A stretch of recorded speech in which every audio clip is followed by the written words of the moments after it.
Is the grace enough to do a little entertainment for us. So, direct from Burbank, Hollywood, California, star of the national TV hit series, Grandfather, comedian in his own right, AJ Rivera. I'm not gonna follow that intro. That's a good intro. I mean, he was a little nervous. He's like, what am I forgetting? But he did a good job. Name is AJ. I'm originally from Puerto Rico. I know it's hard to tell because I don't have a flag in my face to, let you guys know. And it's North Dakota, so if anybody doesn't know what a Puerto Rican is, basically we're Mexicans with papers. You do that? Okay, cool. Good start. I did grow up in Puerto Rico. I'm 100% until I was 18. But because I don't sound like Sofia Vergara from Modern Family or Fez from that 70s show, when it comes to like pop culture stuff, people just assume I'm dumb.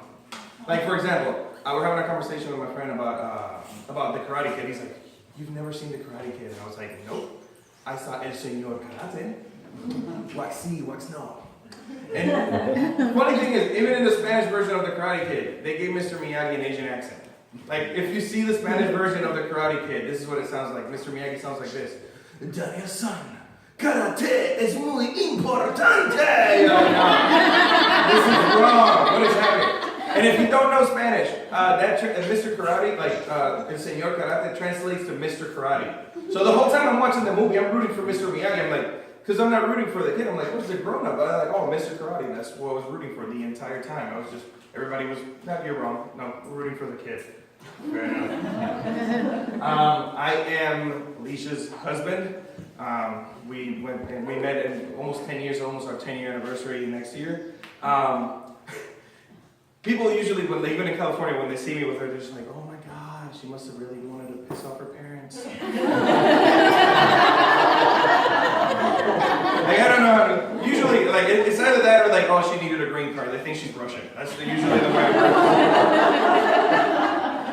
It's actually her fault that I'm big. It's actually her fault. She looked at me one day, she's like, "Would you love me if I was fat?" And I was like, "Yeah." And then I asked her, like, "Would you love me if I was fat?" And she said, "Yeah." And I didn't believe her. Joke's on me.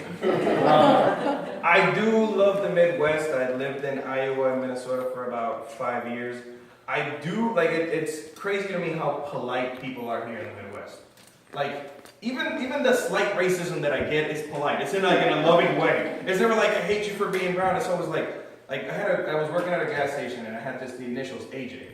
And the guy that was there was like, "What does that stand for?" I'm like, "It's a Spanish name." He's like, "What are you doing in Iowa?" I'm like, "Oh, I'm an athlete at the university." He goes, "Oh my God, you must be like a really good swimmer."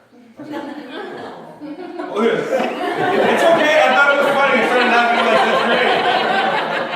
I followed it right back. I'm like, no, I'm just a really good high jumper. I know I'm heavy, but I'm good.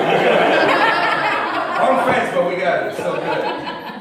And it's like, it's Minnesota, and that's just like, okay, so they did this test where basically they wanted to see how long people took when a light turns green and there's a car behind you. If like the car doesn't go, how long it would take the car to honk. And I'm gonna need some help. Who wants to help me real quick? Come on, I mean, it's okay, I'm not gonna make fun of you. So, in a relaxed way. Anybody wants to help me? Go, Alicia. Go, Alicia. Everybody's like, "No, it seems like it's gonna be fun." Okay, no. You're in the corner. I need somebody like in the front. Anybody? Right don't worry. It's something like Okay. So basically, you're gonna say "go," and that's gonna represent the green light, and I'm gonna act like I'm the car behind it, and we're gonna do it by state. So like, example will be like California, and this is how long it takes in California for somebody to honk behind you in a green light. So when you say "go," I'll honk. Okay, we'll do the example. California, honk. That's how long it takes. That's how long it takes in California. The light's red and they're honking at you. That's how bad it is. But then they did it in the Midwest, and this is how long it takes. Like, this is how crazy it is. So, go. Oh my God, are they okay?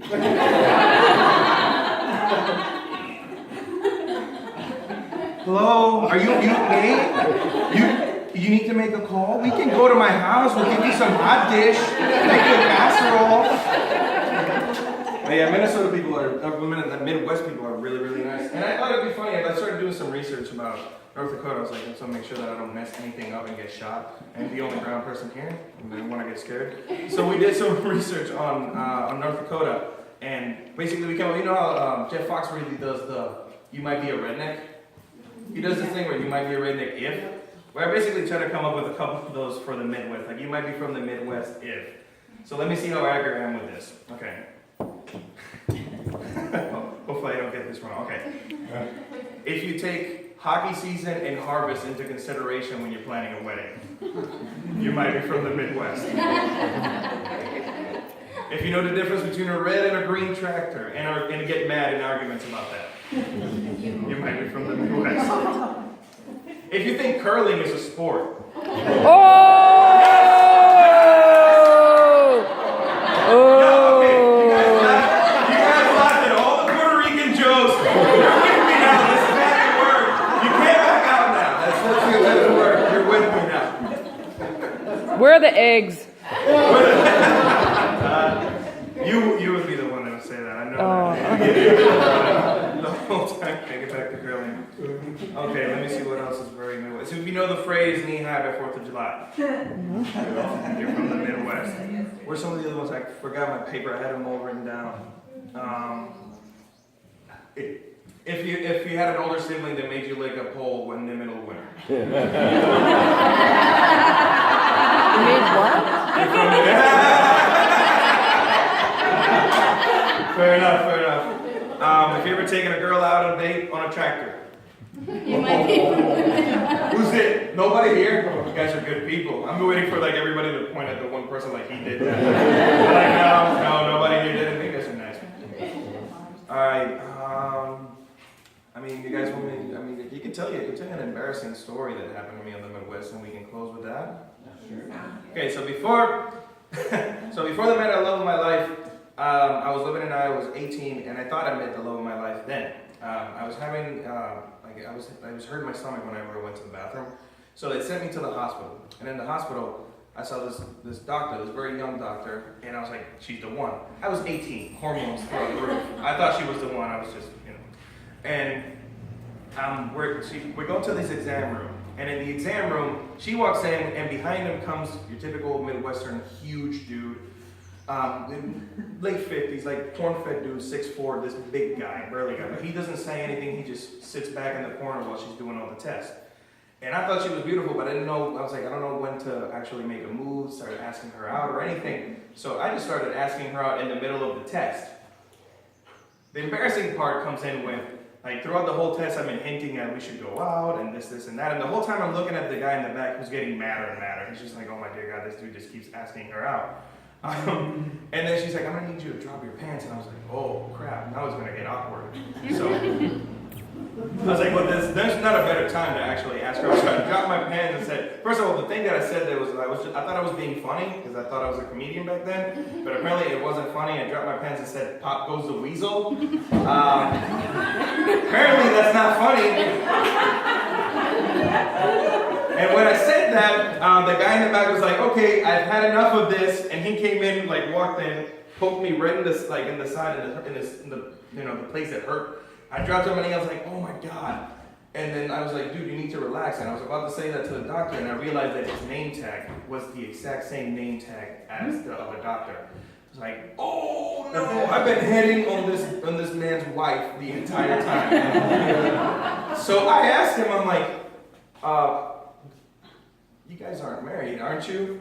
And she goes, ew, no, that's my dad.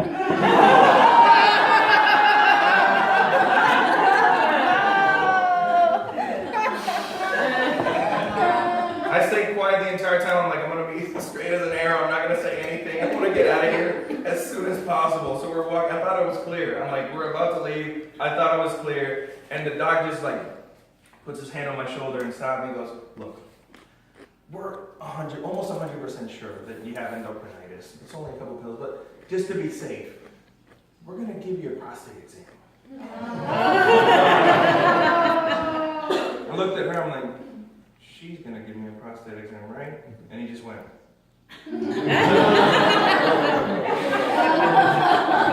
Never been to that hospital again. I know we we have some games going on right now. So thank you guys for listening to me, and you guys have been a great crowd. Thank you.